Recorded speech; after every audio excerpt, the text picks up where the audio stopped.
Hi everyone, my name is Peter from Xphere Research, and today we'll be presenting a bear thesis on Acasti Pharma, ticker symbol ACST.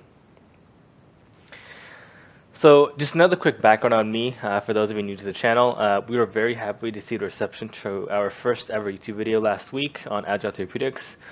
This time though, I'll be presenting a bear thesis. Again, for some people that are new to the channel, I've had roles in market access and medical affairs in the pharmaceutical industry. I personally believe these series are the most important in terms of gaining insights into commercialization strategy in biotech and pharma. Currently, I am a MSL, for those of you that know of the role. We started position in Acasti in late 2019, but we are going to cut down on that position to only 1/4 of the original size, and today I'll go over why. And I just want to give a shout out to Encode Ideas. They've had really good research coverage on Acasti as well.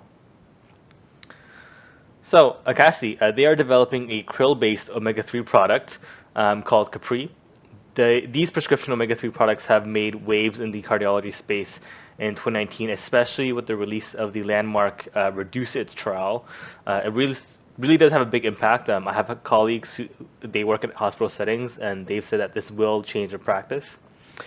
So Acasti claims that Capri is different from other omega-3 products because they contain phospholipids that help with drug action.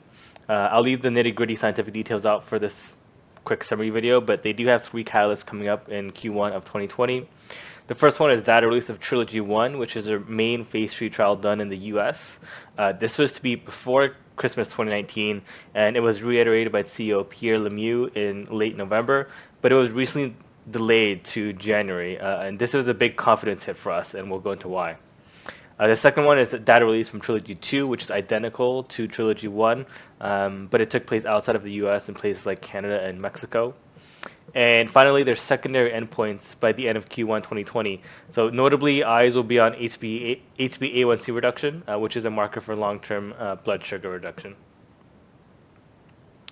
So about the competitive landscape, with Amarin trading at about 21 to 22 right now, few were around back then when Amarin was just a tiny little $300 million market cap company, but Amarin drew a lot of attention this year due to their landmark Reduce It study. And lastly, we have some big pharma players here as well, with AstraZeneca considering commercialization of Epanova. So just a quick aside on Amarin. When they released their phase 3 study Marine, the first of 2, their market cap jumped 60%, and by April of next year, about 6 months later, the market cap went up to $2 billion with their second phase 3 trial called Anchor. So if you're in it for the long haul, that is about 400% stock price increase for you. Those are massive gains if you stuck by Amarin.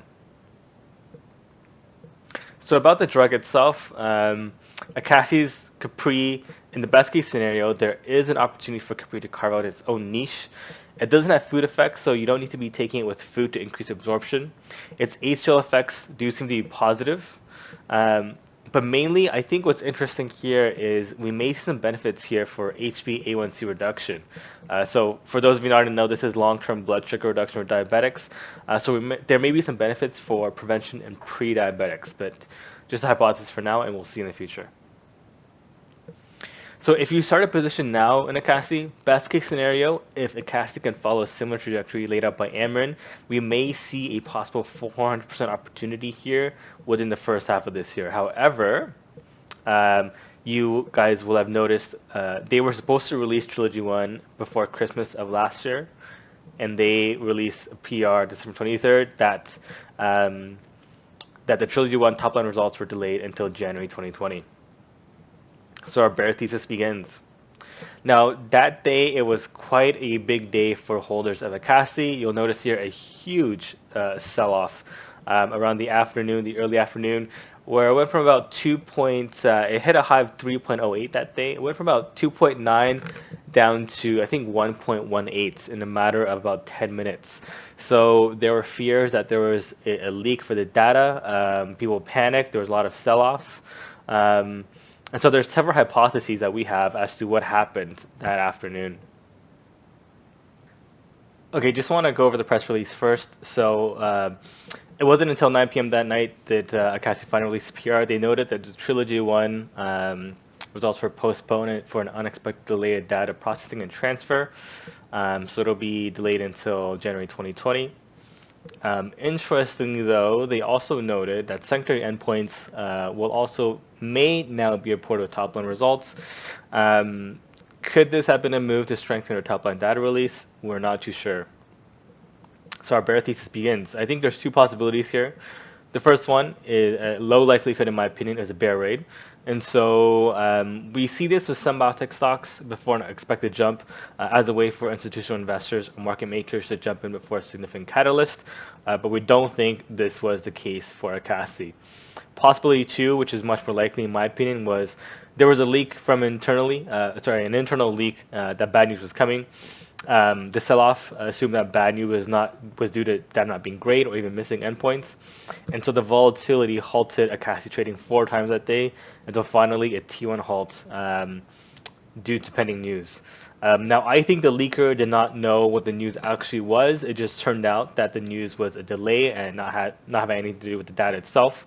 So this led to an almost immediately return of stock prices to a peak about 2.7 the very next day once the halt was over. But none of this really changes what we believe is now the reality, and now we realize is incompetent management, unfortunately. So regardless of what happened that day, the CEO and the COO were caught off guard. That is just a fact at this point.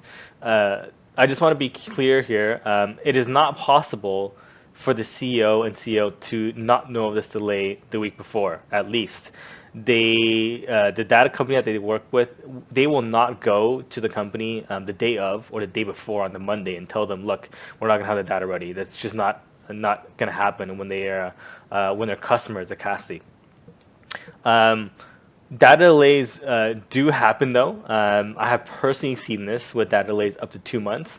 However, note that the CEO, Pierre Lemieux, actually went on some interviews in late November, November 26th, reiterating that the data will be coming before Christmas.